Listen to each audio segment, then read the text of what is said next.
Hello everyone, আসসালামু আলাইকুম। আমি মনিস লাইফস্টাইল চ্যানেলের সবাইকে আবারও স্বাগতম। আমার আজকের ভিডিওটা যে যেখানে বসে দেখছেন, আশা করি সবাই ভালো আছেন, সুস্থ আছেন। প্রচণ্ড এই গরমে সবার সুস্থতা কামনা করে আমার আজকের ভিডিওটা শুরু করলাম। সকালের নাস্তার পরে সবার জন্য একটু চা করে নিয়েছি। এই তো হাজব্যান্ড রেডি হয়ে গেছে অফিসে যাওয়ার জন্য। চাটা রেডি করতে করতে আমার বাবাটাও কিন্তু এর মাঝে জেগে গেছে। আর এই তো বাবুকে কুলে নিয়ে ওর বাবা চা খাচ্ছে। আর যদি দেখে রেডি হয়ে বাইরে যাবে, এই দেখেন অবস্থা। কেউ বাইরে যাওয়ার আগেই ও গিয়ে দরজা খোলার চেষ্টা করে, আর এই দরজার কাছে গিয়ে দাঁড়িয়ে থাকে। দরজা খোলার পর ও আগেই বাইরে চলে যাবে। আর ওকে নিয়ে বাইরে থেকে নিয়ে এসে যে দরজা বন্ধ করা যায় না, খুব কান্নাকাটি করে। প্রতিদিন সকালবেলা আমি একাই চা খাই, আর আজকে হাজব্যান্ড একটু দেরিতে যেহেতু অফিসে গেছে, সবার জন্যই একসাথে চা বানিয়েছি। মেয়েও বলছে আজকে চা খাবে, প্রতিদিন খায় না। এই তো মেয়েও চলে গেছে স্কুলে, আর এদিকে বাবুদের খাইয়ে আমি ওদেরকে খেলতে দিয়ে বিছানাটা একটু গুছিয়ে নিচ্ছি। আর বিছানা গুছিয়ে ঘর গুছিয়ে সব কাজগুলা গুছিয়ে নেব, যেহেতু আজকে একটু দুপুরে রান্না করতে হবে। সকালবেলা আমি রান্না করিনি।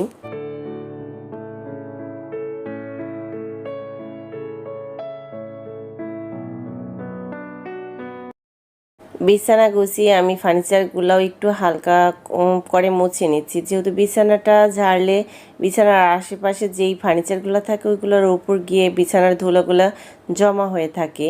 প্রতিদিন বিছানা ঝাড়ার পরে আমি চেষ্টা করি একটু হালকাভাবে মুছে নিতে। রান্না করার আগে যেহেতু একটু সময় আছে আর বাচ্চারাও একটু খেলা করছে, তাই এই সুযোগে আমি বাসাটা গুছিয়ে নিচ্ছি। পুরো বাসাটাই আমি গুছিয়ে নেব, অফ ক্যামেরায় গুছিয়ে নেব, আর এদিকে এগুলা গুছিয়ে নিচ্ছি। প্রতিদিনের মতো সেই পুরনো কথাটা আবারও স্মরণ করিয়ে দিচ্ছি। আমার ভিডিওটা যারা দেখা শুরু করেছেন, প্লিজ একটা লাইক দিয়ে দিবেন। আপনারা ভিডিও দেখেন ঠিকই, কিন্তু ছোট্ট একটা লাইক করতে ভুলে যান। আর ছোট্ট একটা লাইকেই পারে আমার ভিডিওটা অনেকের কাছে পৌঁছে দিতে। আমার ভিডিওটা যারা আজ প্রথম দেখছেন, আমার চ্যানেলটি সাবস্ক্রাইব করেননি। আমার ভিডিওটা যদি আপনাদের কাছে ভালো লেগে থাকে আর আমার ভিডিওগুলো যদি আপনারা প্রতিনিয়ত দেখতে চান, তাহলে চাইলে আমার চ্যানেলটি সাবস্ক্রাইব করতে পারেন। পাশে থাকা বেল আইকনটি ক্লিক করবেন, অল অপশনটি সিলেক্ট করবেন, যাতে করে আমি ভিডিও দেওয়ার সাথে সাথে আমার ভিডিও নোটিফিকেশনগুলো আপনাদের কাছে পৌঁছে যায়, আর আপনারা আপনাদের সময় সুযোগ মতো সেটা দেখে নিতে পারেন। রুমটা গোছানোর পরে রুমটা অনেকটাই ময়লা হয়ে গেছে, তাই ভাবলাম পুরো বাসাটা একটু ঝাড়ু দিয়ে নিই। যদিও একটু পরে হেল্পিং হ্যান্ডটা আসবে, তারপরেও নিজের কাজ নিজের করার মধ্যে যে একটা আত্মতৃপ্তি, সেটা কিন্তু অন্যকে দিয়ে করানোর মধ্যে একদমই শান্তি মিলে না। মাঝে মধ্যে মনে হয় যে নিজের সবগুলা কাজ নিজে করতে পারলেই বেশি ভালো লাগতো।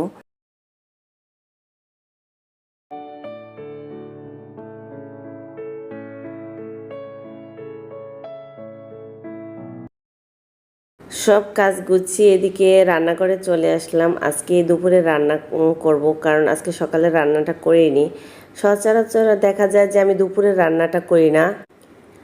দুপুরবেলা দুই বাবুকে নিয়ে আসলে রান্নাটা করা সম্ভব হয় না। এখন যেহেতু বাসায় দুই বাবু আর আমি আছি, আর কেউ নেই, ওদের দুজনকে নিয়ে রান্না করাটা আসলেই খুব সমস্যা হয়। কারণ বাবুরা দেখা যায় আমি রান্নাঘরে আসলে ওরাও আমার সাথে সাথে রান্নাঘরে চলে আসে। ওদেরকে যতই টিভি দেখতে দেই, খেলতে দেই, সব রেখে আমার কাছে চলে আসে। যাই হোক, এভাবে কষ্ট করে হলো আজকে দুপুরে রান্নাটা করব, কারণ হাজব্যান্ড যেহেতু দুপুরবেলায় এসে খাবে, তারপর আবার অফিসে যাবে, সেজন্য আজকে দুপুরে রান্নাটা করতে হচ্ছে। যেহেতু আমার তিনটা চুলা, আর তিনটা চুলায় আমি একসাথে রান্না বসিয়ে দিতে পারি। একটু গুছিয়ে নিলে দেখা যায় তিন চুলা একসাথে রান্না করলে বেশি সময় লাগে না। এদিকে ইন্ডাকশন চুলায় আমি ডাল বসিয়ে দিয়ে, ওদিকে গ্যাসের চুলায় আমি ভাত বসিয়ে দিয়েছি, আপনারা দেখেছেন।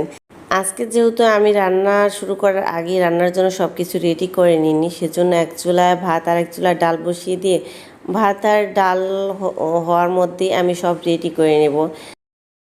রান্নার আগে গুছিয়ে না নিতে পারলে আমি এইভাবেই করি। আসলে আমরা মেয়েরা যারা গৃহিণী আছি, একটু বুদ্ধি খাটিয়ে টেকনিক করে কাজ করে বলেই আমাদের সংসারের সব কাজগুলো আমরা সহজেই করতে পারি। এদিকে কাঁচকলা কেটে নিচ্ছি। কাঁচকলাগুলা দিয়ে আমি বাদাম দিয়ে পাতুরি করব। কাঁচকলা পাতুরিটা খেতে এত বেশি টেস্টি। আর এখন যেহেতু প্রচণ্ড গরম পড়েছে, এত গরমের মধ্যে মাছ মাংস খেতে একদমই ভালো লাগে না, তো সবজিটাই বেশি ভালো লাগে।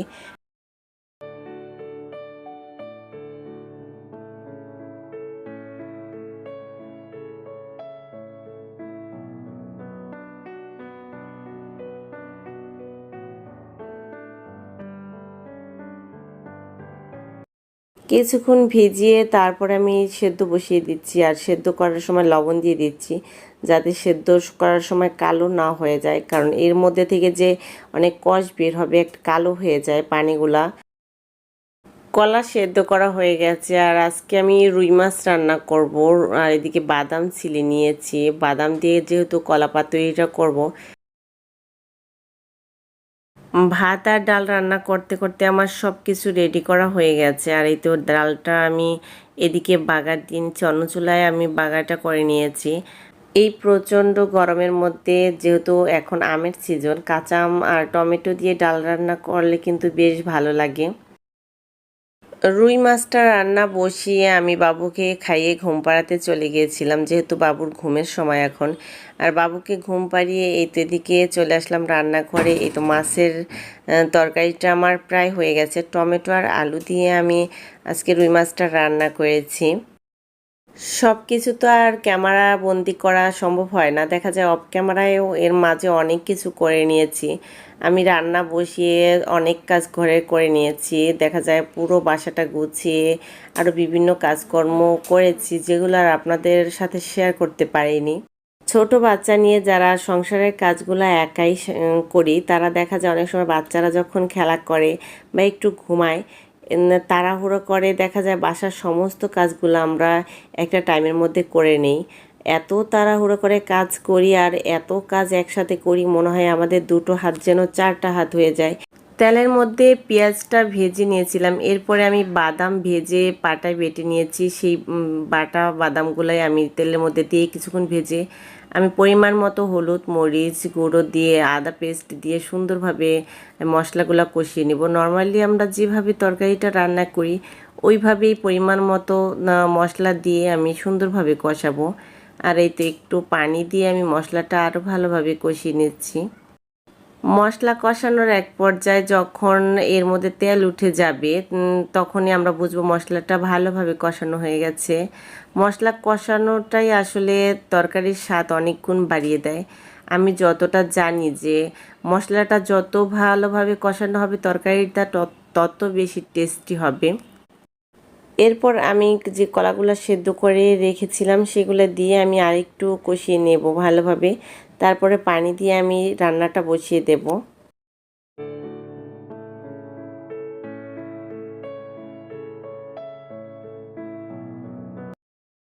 কলা পাতুরি রান্নাটা আমার হয়ে গেছে। রান্নার শেষ পর্যায়ে এসে আমি একটু টালা জিরে গুঁড়োটা দিয়ে একটু লাড়াচাড়া করে আমি এটাকে নামিয়ে নেব। এইভাবে বাদাম দিয়ে কলা পাতুরি করলে অনেক বেশি টেস্টি হয়, আপনারা চাইলে একবার ট্রাই করে দেখতে পারেন।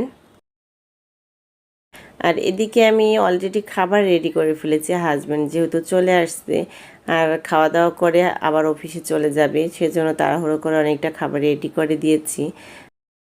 মেয়েরা সবাই একে একে খেয়ে নিয়েছে অফ ক্যামেরায়, আর এই তো এদিকে আমিও খাবারটা খেয়ে নেব। খেতে খেতে আপনাদের কাছ থেকে বিদায় নিয়ে নেব, আবারও চলে আসবো নতুন কোনো ভিডিও নিয়ে। সবাই ভালো থাকবেন, সুস্থ থাকবেন, আল্লাহ হাফেজ।